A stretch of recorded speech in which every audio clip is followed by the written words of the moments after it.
معزز سامعین کرام، اللہ پاک نے ہم سب کو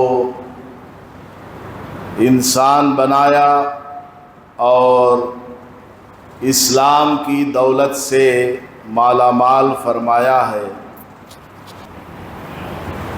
اسلامی تعلیمات انسان کی فطرت کے مطابق ہیں۔ اللہ پاک نے قرآن کے ذریعے اور رسول اکرم صلی اللہ علیہ وسلم نے اپنے فرمان کے ذریعے قیامت تک آنے والے انسانوں کو جو تعلیم دی ہے وہ انسان کی فطرت کے مطابق ہے، انسان کے نیچر کے مطابق ہے، کیونکہ انسان کو بنانے والا اللہ تعالی ہے۔ بنانے والا زیادہ جانتا ہے کہ جس چیز کو میں بنا رہا ہوں اس کی کیا کیا ضروریات ہیں، انفرادی کیا کیا ضروریات ہیں، اجتماعی کیا کیا ضروریات ہیں، بچپن کی کیا ضروریات ہیں، جوانی کی کیا ضروریات ہیں۔ غرض ہے کہ اللہ تبارک و تعالی نے جو اسلام کا قانون اور ضابطہ ہمیں عطا فرمایا ہے وہ ہماری ضروریات کے بالکل مطابق ہے اور سوٹیبل ہے۔ اسلام کا کوئی قانون، کوئی عمل انسان کے نیچر اور اس کی فطرت کے خلاف ہرگز نہیں ہے۔ اور اللہ پاک نے انسان کو جتنے بھی احکام عطا فرمائے ہیں، ایمان لانا، عبادت کرنا جس میں نماز ہے، روزہ ہے، حج ہے، زکوٰۃ ہے، ماں باپ کے حقوق ہیں، میاں بیوی کے حقوق ہیں، اولاد کے حقوق ہیں، پڑوسیوں کے حقوق ہیں، حتیٰ کہ جانوروں کے حقوق ہیں۔ اللہ پاک نے جتنے بھی احکام قرآن کے ذریعے بیان فرمایا ہے وہ سب کے سب آسان ہے، ناممکن نہیں ہے، کیونکہ اللہ پاک نے قرآن میں ارشاد فرمایا ہے لا یکلف اللہ نفسا الا وسعها۔ اللہ پاک کسی کو بھی ایسے کام کا حکم ہرگز نہیں دیتا ہے جس کو وہ نہ کر سکتا ہو، کیونکہ اللہ پاک جانتا ہے میرے اس بندے کے اندر کتنی کیپیسٹی ہے، میرا یہ بندہ کن چیزوں کو کرنے کی قدرت رکھتا ہے، طاقت رکھتا ہے۔ اسی اعتبار سے اللہ پاک نے بندوں کو حکم فرمایا ہے۔ جیسے کوئی آدمی، ایک موٹی سی مثال، کوئی کمپنی ایک گاڑی بناتی ہے، ایک کار بناتی ہے، تو بنانے والی اس کمپنی کو معلوم ہے کہ یہ گاڑی کتنا وزن برداشت کر سکتی ہے، تو وہ اس کے کیٹلاگ میں، اس کے سیفٹی پریکاشنز میں کمپنی لکھ کر کے دے دیتی ہے کہ یہ گاڑی میں فلاں تیل ہی استعمال کرنا، ڈیزل ہی یوز کرنا، پیٹرول ڈالو گے تو گاڑی نہیں چلے گی، ڈیزل ہی استعمال کرنا، انجن آئل فلاں اتنا، اس کی بیٹری ایسی رہے گی، اور اس میں اتنے ہی آدمی بیٹھنا، اس سے زیادہ بیٹھو گے وہ گاڑی بیلنس نہیں کر پائے گی۔ تو کمپنی والا چونکہ اپنی بنائی ہوئی گاڑی کے بارے میں جانتا ہے کہ اس کے اندر کتنی کیپیبلٹی ہے، کتنی اس کے اندر صلاحیت ہے، طاقت ہے، اسی اعتبار سے وہ لکھ کر کے دے دیتا ہے کہ اس کے مطابق گاڑی چلاؤ تو 15 سال آرام سے گاڑی بغیر کسی ریپیئر کے چلتی رہے گی۔ اللہ تبارک و تعالی احکم الحاکمین ہے، ساری کائنات کا بنانے والا ہے۔ کیا وہ نہیں جانتا کہ انسان کیا کر سکتا ہے اور کیا نہیں کر سکتا؟ انسان کے اندر کتنی قدرت ہے اور کتنی نہیں ہے، اللہ تعالیٰ کو معلوم ہے کہ میرے یہ بندے کیا کر سکتے، کب کر سکتے، کب نہیں کر سکتے، کتنا کر سکتے اور کتنا نہیں کر سکتے۔ تو اللہ پاک نے اسلام کے جو بھی احکام قرآن کے ذریعے بتلایا ہے اور رسول اکرم صلی اللہ علیہ وسلم نے اپنے فرمان کے ذریعے بتلایا ہے، وہ نہایت آسان ہے اور ممکن ہے۔ ایک بات آپ کو ذہن میں رکھ لینا، لوگوں میں چلتی ہے کہ دین آسان ہے، تو آسان ہونے کا کیا مطلب؟ بعض لوگ یہ سمجھتے ہیں کہ کوئی مجبوری آ گئی تو نماز کو جان بوجھ کر قضا کرنا بھی جائز ہے، حالانکہ نماز کو کسی بھی صورت میں جان بوجھ کر قضا کرنا جائز نہیں۔ کوئی آدمی سوتا رہ گیا، دیر سے اس کی آنکھ کھلی، نماز چھوٹ گئی، وہ جان بوجھ کر نہیں ہوئی، غفلت میں نیند کی وجہ سے ہو گئی۔ تو دین آسان ہونے کا بعض لوگوں نے کیا مطلب سمجھ لیا کہ جب تم سے ہو سکے تو نماز پڑھو، جب نہیں ہو سکتا تو جان بوجھ کر بھی نماز چھوڑ دو۔ یہ بعض لوگوں نے سمجھا ہوا ہے، جو کہ بالکل غلط ہے۔ نبی پاک صلی اللہ علیہ وسلم نے جو ارشاد فرمایا ہے، ان الدین یسر، دین آسان ہے، اس کا مطلب کیا؟ دین ممکن ہے، ہر بندہ دین پر عمل کر سکتا ہے، یہ ہے اس کا صحیح مطلب۔ دین پر عمل کرنا، شریعت پر عمل کرنا پاسبل ہے، امپاسبل نہیں۔ آپ کے اندر اگر ارادہ ہے اور آپ کرنے کے لیے آگے بڑھیں تو کر سکتے ہیں، آپ کے اندر کرنے کی طاقت ہے۔ جب کرنے کی طاقت آپ میں نہ رہے، نہ کر پائیں، تب وہ چیز کیا ہو جاتی ہے؟ معاف ہو جاتی ہے۔ مثال کے طور پر ایک آدمی سخت بیمار ہے، ڈاکٹر نے کہا کہ پانی تم استعمال نہیں کر سکتے، اب وضو کرنا اس کے لیے معاف ہو جاتا ہے، وضو تمہارے لیے معاف، اب کیا کرو؟ تیمم کر لو، تیمم کی نیت کر لو کہ اے اللہ میں نماز پڑھنے کے لیے تیمم کرتا ہوں، نیت کر لیا۔ اس کے بعد اپنے دونوں ہاتھ مٹی پر اس طرح مارنا اور تھوڑا آگے کر کے پھر پیچھے کرنا، اور دونوں ہاتھوں کو اس طرح انگلیوں کو پھیلا کر کے جھاڑ لینا۔ اس کے بعد پورے چہرے پر دونوں ہاتھ پھیر لینا، آنکھوں پر بھی، ناک کے اس کے درمیان ہونٹوں پر بھی، پورے چہرے پر دونوں ہاتھ کو پھیر لیا۔ اس کے بعد دوبارہ زمین پر ہاتھ مارنا، مٹی پر، پاک مٹی ہونی چاہیے، یا کوئی پتھر ہے یا اینٹ ہے، ہاتھ مارا، ہاتھ کو آگے بڑھایا، پھر پیچھے کیا اور ہاتھ کو جھاڑ لیا۔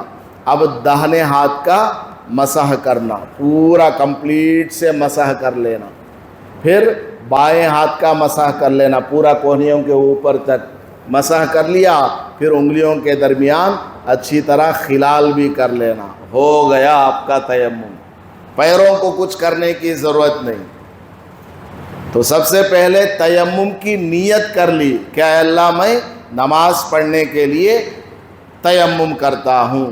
اس کے بعد یہ دونوں ہاتھ زمین پر مار کر چہرہ پھیر لیا چہرے پر، پھر دونوں ہاتھ زمین پر مار کر دونوں ہاتھوں کو مسح کر لیا، تو آپ کا تیمم ہو گیا۔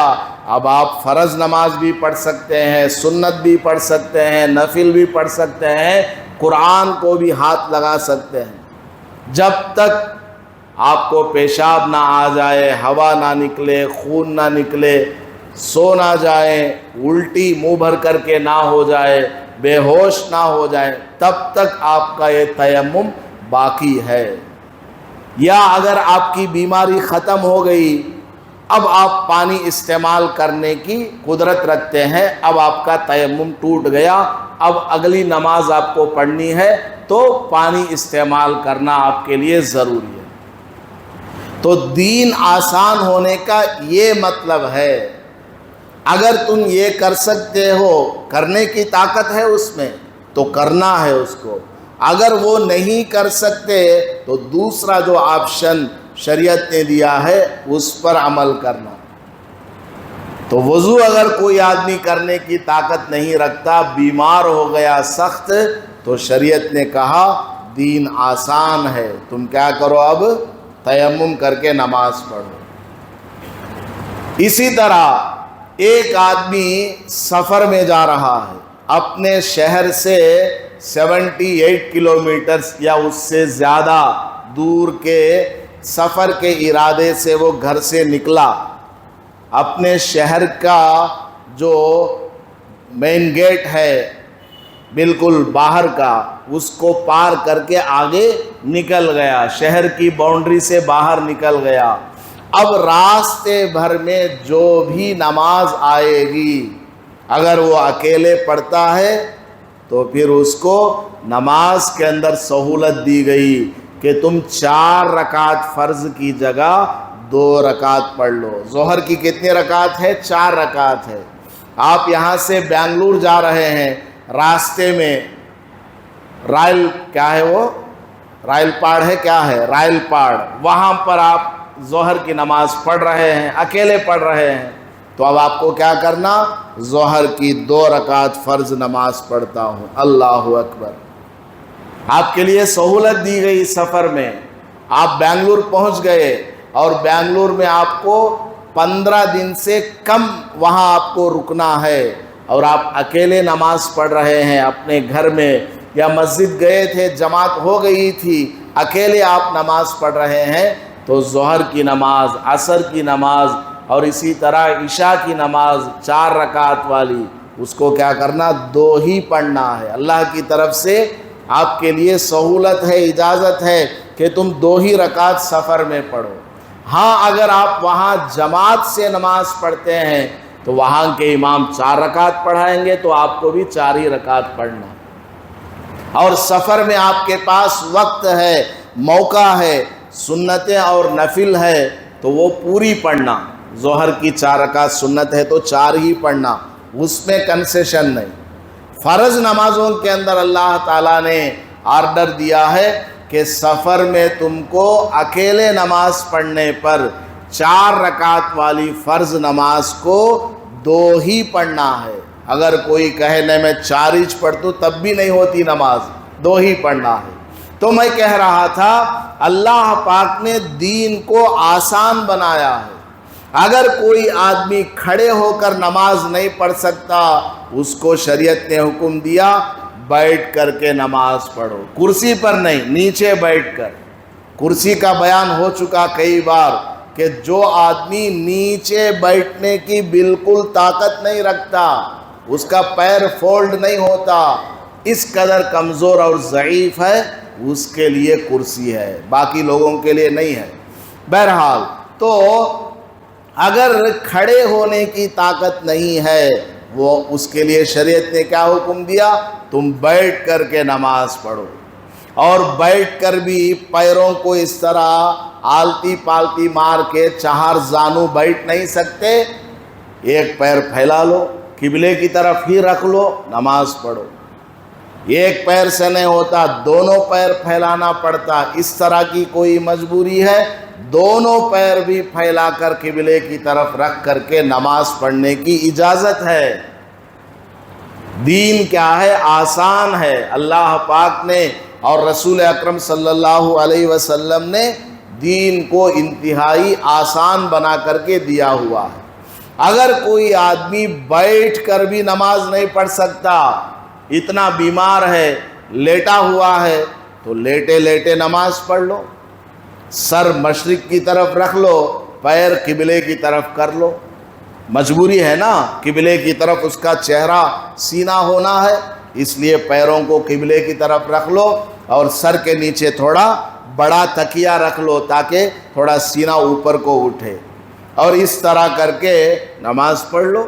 تیمم کر لو، وضو نہیں کر سکتے تیمم کر لو، اینٹ کا ڈھیلا یا پتھر کوئی رکھ لیا، چاہے اس کے اوپر مٹی ہو نہ ہو، اس سے کوئی مطلب نہیں، اسی سے آپ نے تیمم کر لیا اور بستر پر لیٹے لیٹے آپ نماز کی نیت باندھ رہے ہیں۔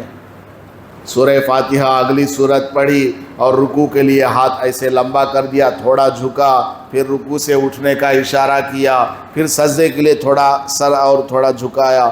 اس طرح کر کے پوری نماز آدمی بستر پر لیٹا ہوا بھی پڑھ سکتا ہے۔ دین کیا ہے؟ آسان ہے، ہر آدمی عمل کر سکتا ہے، وہ ارادہ کرے گا، عمل کرنا چاہے گا، اس کے لیے آپشن موجود ہے۔ اگر تم یہ کرنے کی طاقت نہیں رکھتے ہو تو پھر یہ کر لو۔ ایک آدمی سفر میں گیا، راستے میں نماز کا وقت ہو گیا، اب اس کو نماز پڑھنی ہے، کہیں پر بھی کوئی مسجد نظر نہیں آ رہی ہے۔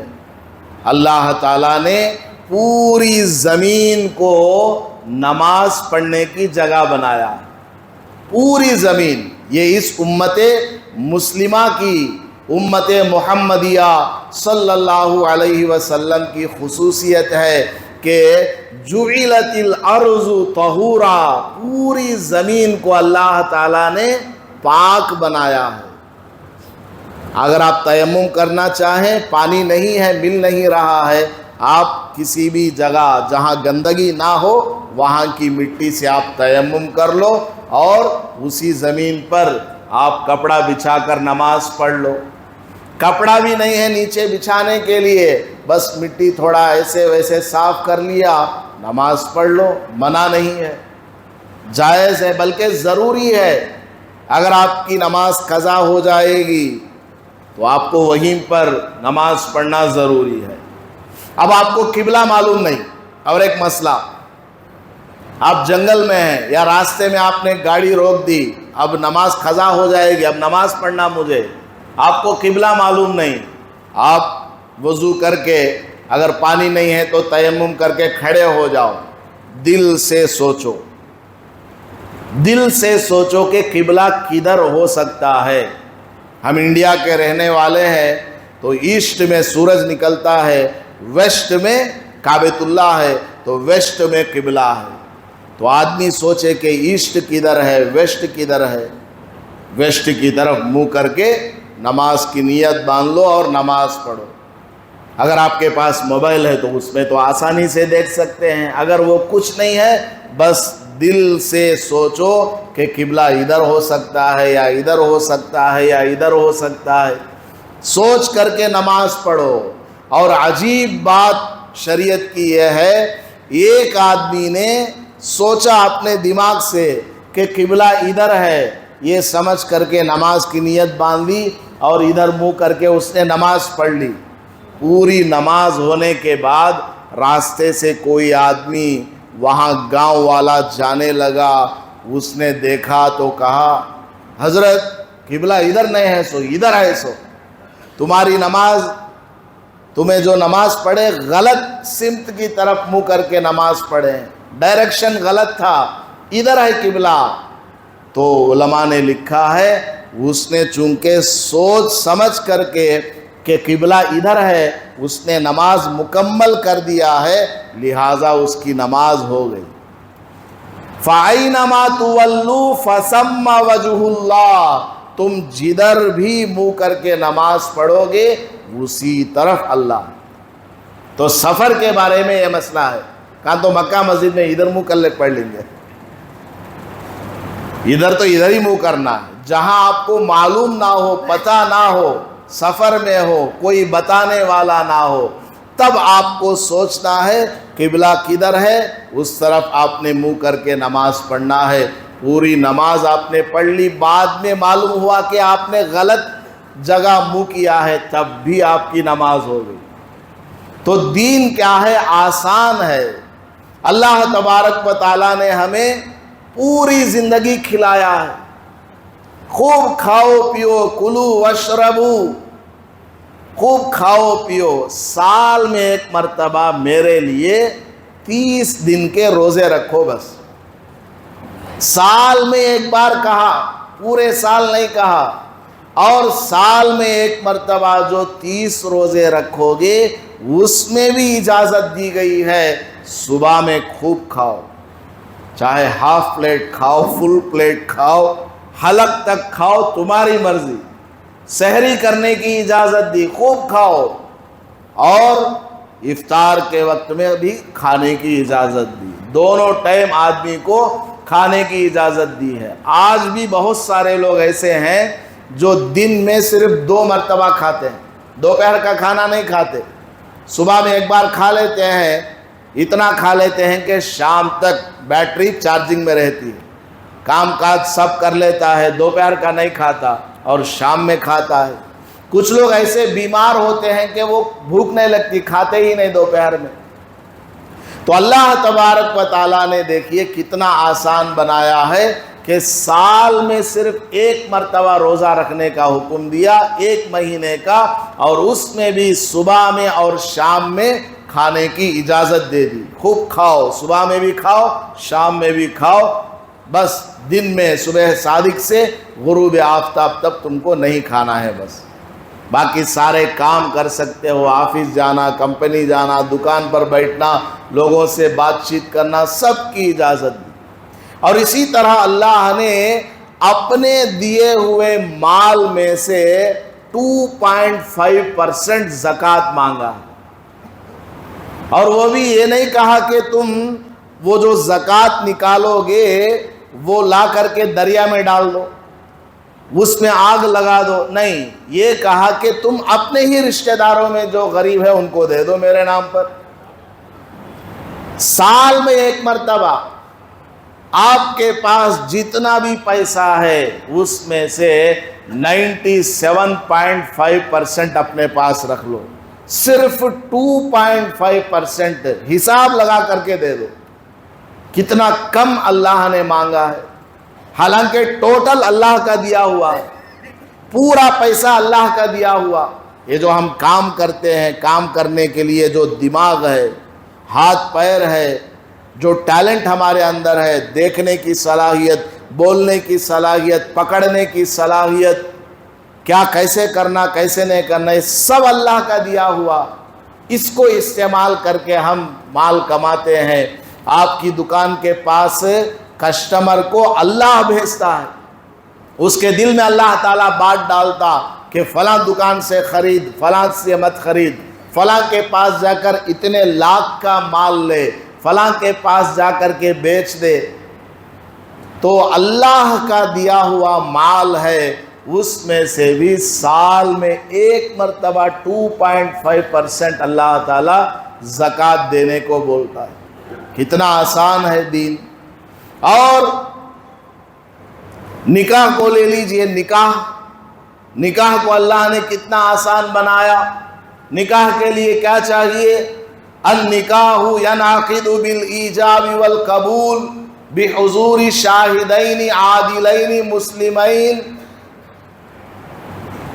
نکاح ہونے کے لیے 2 گواہ ہونا, 2 آدمی گواہ ہونا, اور ساتھ میں مہر بھی سیکنڈری چیز ہے. پرائمری چیز کیا ہے؟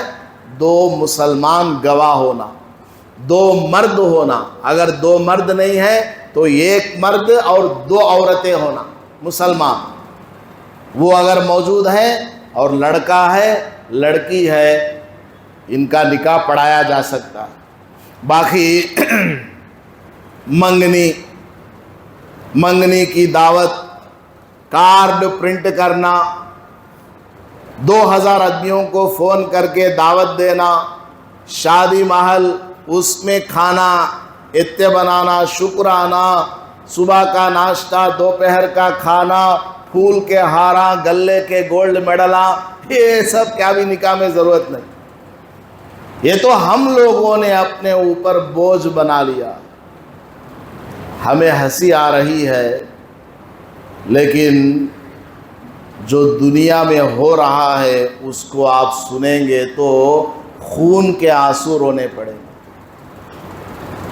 ایک مولانا نے ہمارے پاس اپنے علاقے کا ایک واقعہ بھیجا کہ ایک لڑکی، مسلمان لڑکی، ایک غیر مسلم کے ساتھ اس نے شادی کر لی، غیر مسلم کے ساتھ.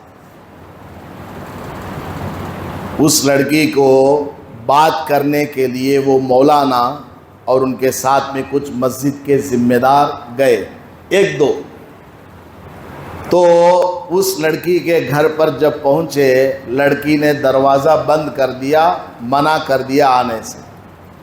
مولانا نے کہا نہیں، ہم آپ سے بات کرنے آئے. تو اندر سے وہ بولی، ہر آنے والا مجھے گالی دیتا ہے، جو بھی نوجوان یہاں سے گزرتا ہے تھوکتا ہے ہمارے گھر کی طرف منہ کر کے، دیکھو کیسی عورت ہے کہ غیر سے اس نے نکاح کر لیا، غیر سے اس نے شادی کر لی ہے، اسلام سے یہ ہٹ گئی، یہ مرتد ہو گئی، اس کی جنازے کی نماز پڑھنا بھی جائز نہیں، اس کو قبرستان میں جگہ بھی نہیں دینا. باہر نکلتی ہے تو لوگ اشارہ کرتے ہیں، انہیں چنے کر کے انگلی کرتے ہیں. آپ لوگ بھی اسی لیے ہمارے گھر آئے. مولانا نے کہا نہیں بہن، ہم آپ سے صرف بات کرنے آئے ہیں کہ کیا ہوا تھا. جب ان کی باتوں سے کچھ تسلی ہوئی تو لڑکی نے دروازہ کھولا. مولانا اور ساتھ میں مسجد کے 1-2 ذمہ دار اندر گئے. لڑکی سے پوچھا، بیٹی تمہارے ساتھ کیا ہوا، کیوں تم نے غیر مسلم سے شادی کی؟ تو وہ کہنے لگی، میرے ابا کو دیکھیے بستر پر پڑے ہیں، ان کو سخت بیماری ہے، کوئی کام نہیں کر سکتے. میری امی ادھر ادھر 2-4 کام کر کے کچھ کرتی ہے، میں بھی یہاں وہاں کچھ کام کر کے گھر کا خرچہ چل جاتا ہے. اب میرے لیے رشتہ تلاشا گیا، 100 سے زیادہ رشتوں سے ہمارا رابطہ ہوا، بات چیت ہوئی. ہر آنے والا لاکھوں روپے کا جہیز مانگتا ہے، ہر آنے والے کے منہ میں پانی رہتا ہے کہ ہمیں لاکھوں روپیوں کا جہیز ملے، فلاں شادی محل میں نکاح کرایا جائے اور اتنے 100 آدمیوں کی دعوت کی جائے، اور ہم یہ کام کر ہی نہیں سکتے. لاکھوں روپے کا جہیز، 1 لاکھ روپیہ، 2 لاکھ روپیہ، کوئی 5 مانگتا ہے، کوئی اتنے تولے سونا مانگتا ہے اور اتنے جوڑے کپڑے مانگتا ہے، ہم کہاں سے لا کر کے دیں؟ پھر اس لڑکی نے اس مولانا سے کہا، حضرت آپ برا نہیں مانے تو ایک بات بولوں. بولے حضرت، بولے نہیں ماں بول، کیا پریشانی ہے بول. اس نے کہا، میں اپنا چہرہ آپ کو دکھانا چاہتی ہوں. اس نے اپنا پردہ کھولا چہرہ اور دکھایا، دیکھو میں خوبصورت ہوں یا نہیں. مولانا نے کہا، تم تو بہت خوبصورت ہو. تو بولی، خوبصورت ہونے کے باوجود بھی لوگ اتنا پیسہ مانگ رہے ہیں، میرے اندر کچھ کمی ہو، عیب ہو، کوئی مانگے، حالانکہ وہ بھی غلط ہے، لیکن ایک حساب سے دیکھا جائے تو چلو عیب ہے اس لیے ایسا ہوا. میرے اندر کوئی کمی نہیں، ایجوکیشن میرے پاس ہے، میں نے کچھ پڑھا لکھا بھی ہے، اردو عربی بھی جانتی ہوں اور انگلش وغیرہ بھی میں نے پڑھا ہے، گھر کے سارے کام کر لیتی ہوں، حسن و جمال کے اعتبار سے بھی ٹھیک ٹھاک ہے. اس کے باوجود جتنے بھی رشتے آئے سب ایسے ہی آئے جنہوں نے پیسوں کا ڈیمانڈ کیا. اب میں کروں تو کیا کروں؟ میری عمر بھی بڑھتی جا رہی ہے اور میرے علاوہ اور 2 بہنیں ہیں جن کی شادی ہونا ہے، جب تک میری نہ ہو ان کی نہیں ہوگی. تو میں جہاں کام کرتی ہوں وہاں ایک غیر مسلم لڑکا تھا، بڑا اچھا اخلاق والا، اس کے ساتھ میرا رابطہ رہتا ہے کام کرنے میں، اسی طرح اس سے میرا نکاح کا انتظام ہو گیا، میں نے نکاح کر لیا۔ لیکن ایک بات میں آپ کو بتاتی ہوں، ہم نے جو شادی کی ہے اس شرط پر کی ہے کہ میں اسلام کو نہیں چھوڑوں گی اور تم اپنا ہندو مذہب نہیں چھوڑو گے۔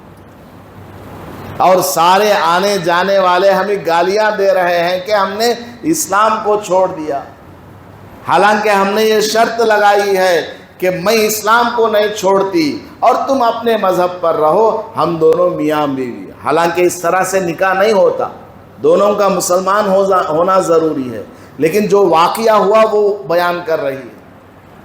تو مولانا نے کہا آپ بالکل ٹینشن نہ لو، ہم آپ کا انتظام کرتے ہیں، آپ کہیں اور محلے میں چلی جاؤ۔ وہاں گھر کا انتظام انہوں نے کیا، گھر کا کرایہ بھی وہ لوگ دیے اور لڑکیوں کو سب وہاں پہنچا دیا۔ یہ سب دیکھ کر کے وہ جو لڑکا ہے غیر مسلم لڑکا وہ بڑا متاثر ہوا، یہ کون مسلمان لوگ ہیں، یہ مولانا کون ہے، یہ فلاں کون ہے جو ہماری بیوی کا اور اس کی بہنوں کا اور ساس کا سسر کا اتنا خیال کرتے ہیں، پیسوں کا انتظام کر رہے ہیں، خدمت کر رہے ہیں۔ یہ سب دیکھ کر کے وہ لڑکا آیا اور کہنے لگا کہ میں جو ہے اسلام میں داخل ہونا چاہتا ہوں، میں جو ہے اسلام میں داخل ہونا چاہتا ہوں، آپ لوگ کتنے اچھے ہو۔ تو مولانا نے کہا جلدی سے اسلام میں نہ آؤ، جو چیز جلدی آتی ہے جلدی چلی جاتی ہے، اور سوچو سمجھو بعد میں اسلام میں آؤ۔ اس نے کہا ٹھیک ہے، آپ کے کہنے پر میں اور سوچتا ہوں۔ وہ پھر اپنے ڈیوٹی کے لیے اپنے شہر چلا گیا، وہ کہیں اور آفس میں کام کرتا تھا۔ 3-4 دن وہ رہا، سوچا سمجھا، پھر اس نے فون کیا اور کہا نہیں حضرت میں مسلمان ہوتا۔ تو وہ اس طرح آیا، دوبارہ مسلمان ہوا، پھر دونوں کا نکاح پڑھایا گیا دوبارہ۔ تو دنیا کے اندر ایسے ایسے حالات چل رہے ہیں۔ اللہ نے نکاح کو آسان بنایا ہے، ہم لوگوں نے منگنی کے نام پر، جماگی کے نام پر، جہیز کے نام پر، فلاں جوڑا گھوڑے کے نام پر بچیوں کی شادیوں کو ایک دم امپاسبل بنا دیا، ناممکن بنا دیا۔ اپنے ہی محلے میں آپ دیکھ لیجئے کتنی ساری جوان بچیاں ہیں جن کی شادی کا کوئی انتظام نہیں، کوئی پوچھنے والا بھی نہیں۔ اپنے گھر کی شادی ہو، 25 لاکھ روپیہ آدمی خرچ کر کے شادی دھوم دھام سے کرتا ہے، پڑوس میں غریب بچی ہے، ایک رشتہ اس کے پاس نہیں آتا، اپنے پاس موجود پیسوں میں سے ایک 5 لاکھ نکال کر اس کو دینے والا نہیں، کوئی مدد کرنے، 1,50,000 دینے والا نہیں، 1,000 کا نوٹ دینے والا نہیں۔ اس طرح کے حالات اللہ تعالیٰ نے دین کو آسان بنا کر کے بھیجا ہے، ہم لوگوں نے مشکل بنا دیا۔ تو میں کہہ رہا تھا کہ نکاح کیا ہے؟ آسان ہے، یہ سارا کا سارا دین آسان ہے۔ کیا مطلب؟ پاسبل ہے، امپاسبل اسلام میں کچھ نہیں، آدمی کرنا چاہے تو کر سکتا ہے۔ آخری بات، ہم سب اللہ کے بندے ہیں، ہمارے اوپر اللہ کی بندگی کرنا ہے، اللہ کی عبادت کرنا ہے۔ ہم کتنی عبادت کرتے ہیں؟ ہم اپنی پوری زندگی میں کتنی اللہ کی عبادت کرتے ہیں؟ ذرا آپ موٹا موٹا کیلکولیشن لگا لیں، بچپن کے 2 سال دودھ پینے میں گزر جاتے ہیں، اس کے بعد سے ایک 5 سال 7 سال تک گلیا میں لڑنے، مٹھی میں لڑنے، نالے میں ہاتھاں ڈالنے میں، اس میں گزر جاتے ہیں۔ پھر وہ اسکول جاتا ہے، ادھر جاتا ہے ادھر جاتا ہے، کچھ لکھا کچھ پڑھا کچھ پھاڑا، ایسے ہی اس کی یہ بالغ ہونے سے پہلے کی عمر گزر جاتی ہے۔ بچہ 15 سال کا ہوا تب جا کر اس کو شریعت کہتی ہے اب تمہارے اوپر نماز پڑھنا فرض ہے، اس سے پہلے نماز پڑھنا فرض نہیں تھا، اس سے پہلے سیکھنا، باپ کے ساتھ جاؤ، ماں کے ساتھ بچی نماز پڑھے۔ اصل فرض کیا ہے؟ بچہ بالغ ہونے کے بعد اور بچی بالغہ ہونے کے بعد نماز فرض ہے۔ اب بچہ جوان ہوا، اس کے بعد اور اسکول پڑھتا ہے، پھر اس کے بعد نوکری ملازمت ہے، شادی ہے، پھر اس کے بچے ہوتے ہیں، پھر اس کے بعد ان کی شادیاں وغیرہ، پوری زندگی میں شروع کے 15 سال نو ایڈریس، اس میں کوئی بھی حساب کتاب نہیں۔ 15 سال کے بعد مان لیجئے کسی کو 60 سال زندگی ملی تو اس میں 40 پر 5 سال ہے حساب و کتاب کے۔ ان 45 سال میں 8 گھنٹے کمانے کھانے لگا لو، 6 گھنٹے سونے کے، 2 گھنٹے ضروریات کے، تو 1/3 آف دا لائف دنیا کے لیے۔ تو 45 سال میں سے 1/3 کتنا ہے؟ 15 سال بچ گئے، باقی پورا کیا 2.3 ہے نا، باقی پورا کدھر چلا گیا؟ دنیا کے لیے چلا گیا۔ تو صرف 15 سال رہ گئے خالی۔ ان 15 سالوں میں کیا؟ بچوں کی تربیت کرنا، ان کو اسکول بھیجنا، ان کو اسکول سے لانا، ان کو کھلانا پلانا، طبیعت خراب ہو گئی تو ہاسپٹل لے جانا، بچے بڑے ہو گئے، لڑ لیے مال لیے، لڑائیاں جھگڑے پنچایتاں، پولیس اسٹیشناں بس اسٹیشناں، یہ کاما وہ کاما، یہ سب بھی ان 15 سالوں میں چلتے ہیں نہیں چلتے ہیں؟ ان 15 سالوں میں سیر و تفریح ہے، سفر ہے، یہ فنکشن ہے وہ فنکشن ہے، اس کی شادی اس کی شادی، ادھر گئے ادھر گئے، یہ سارے کام بھی ان 15 سالوں میں جو کہ خالی ہیں اس میں چلتے ہیں۔ ہم نماز کتنا پڑھتے ہیں ڈیلی؟ 5 ٹائم کی نماز کا بھی اگر ہم حساب لگا لیں تو مشکل سے 1.5 گھنٹہ بنتا ہے یا 2 گھنٹے۔ یہ جو پورے 45 سال ہے نا حساب و کتاب کے، 45 سالوں میں 2 گھنٹے کا اگر حساب لگایا جائے، 45 سال کے 2 گھنٹے، ہر روز کے 2 گھنٹے، مہینے کے کتنے گھنٹے ہوئے، سال کے کتنے گھنٹے ہوئے، تو 45 سال میں کتنے گھنٹے بنیں گے؟ مشکل سے ایک 35,000 گھنٹے بنتے ہیں عبادت کے۔ اس کو اگر دنوں میں کنورٹ کریں گے تو مشکل سے 3.5 یا 4 سال بنتے ہیں جس میں ہم عبادت کرتے ہیں۔ ایک آدمی پوری زندگی بھی اگر نماز پڑھتا ہے تو بھی پوری زندگی میں وہ صرف 3.5 یا 4 سال اللہ کی عبادت کرتا ہے، باقی جو 60 سالوں میں زندگی ہے وہ سب دنیا کے لیے، کھانے کمانے کے لیے، بیوی بچوں کے لیے، رہن سہن کے لیے۔ تو اپنی پوری 60-70 سالہ زندگی میں ہم لوگ اگر 3.5 4 سال بھی اللہ کی عبادت نہ کریں تو مرنے کے بعد ہم اللہ کو کیا جواب دیں؟ اندازہ لگائیے، سوچئے گا ضرور۔ زندگی ہماری بڑی قیمتی ہے اور شریعت کے احکام ہمارے لیے انتہائی آسان ہے، ہر آدمی عمل کر سکتا ہے۔ ابھی جمعہ کی اذان کے بعد ایک عورت کا میرے پاس فون آیا، مجھے یہاں آنے میں بھی تھوڑا لیٹ ہو گیا۔ کیا فون آیا؟ اس ماں نے پوچھا، حضرت میرا بچہ 12 سال کا ہے، وہ اسکول جاتا ہے، دوپہر میں کھانے کے انٹرول میں گھر آتا ہے، مسجد آ کر نماز پڑھنے کا ٹائم نہیں ہے، ڈیلی وہ ظہر کی 4 رکعت فرض نماز پڑھتا ہے، آج جمعہ ہے نا، گھر میں کیا وہ جمعہ کی نماز پڑھے گا؟ یہ سوال عورت نے پوچھا۔ میں نے کہا نہیں ماں، جمعہ کی نماز تو جماعت کے ساتھ ہی پڑھنا۔